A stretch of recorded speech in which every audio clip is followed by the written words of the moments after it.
Wedding videographers, तुमच्यासाठी खास हा व्हिडिओ मी आज मराठीमध्ये बनवतो आहे. आणि काही गोष्टी आहेत ज्या तुमच्या सर्वांबरोबर मला शेअर करायच्या आहेत. जसे की वेडिंग फ्रीलान्सर्सची जर्नी कशी असते. असं कधीच होणार नाही की 1-2-3 वर्ष तुम्ही स्टार्ट केले आणि तुम्ही फक्त असं विचार करता यार मी 3 वर्ष झालं काम करतोय आणि अजून माझं काहीच होत नाही. पण असं बिलकुल नाही आहे मित्रांनो. ह्या इंडस्ट्रीमध्ये तुम्हाला टिकून राहावं लागेल, सातत्य ठेवायला लागेल.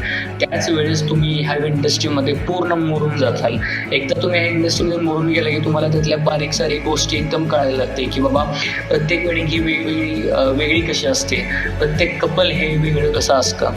गेलं की तुम्हाला त्यातल्या बारीक सारीक गोष्टी एकदम कळायला लागते की बाबा प्रत्येक वेडिंग ही वेगळी कशी असते, प्रत्येक कपल हे वेगळं कसं असतं, प्रत्येक कंपनीच्या वेगवेगळे रिक्वायरमेंट कशा असतात, प्रत्येक प्रोजेक्टची टाईमलाईन ही वेगळी कशी बनते, कोणत्या कपलची स्टोरी ही वेगळी असते, कोणत्या कपलची स्टोरी एकदम युनिक असते. सो ह्या ज्या गोष्टी आहेत ह्या तुम्हाला टॅकल करणं खूप गरजेचं आहे. सो एकच माझं सजेशन आहे की जर तुम्ही स्टार्ट करत असाल तर पहिल्यांदा ठरवा की तुम्हाला आवड आहे इंडस्ट्रीमध्ये म्हणून तुम्हाला हे स्टार्ट करायचे का तुम्हाला कोणीतरी सांगितलंय किंवा तुम्ही कोणास तरी बघितलंय म्हणून तुम्ही या इंडस्ट्रीमध्ये येत आहे. थँक्यू.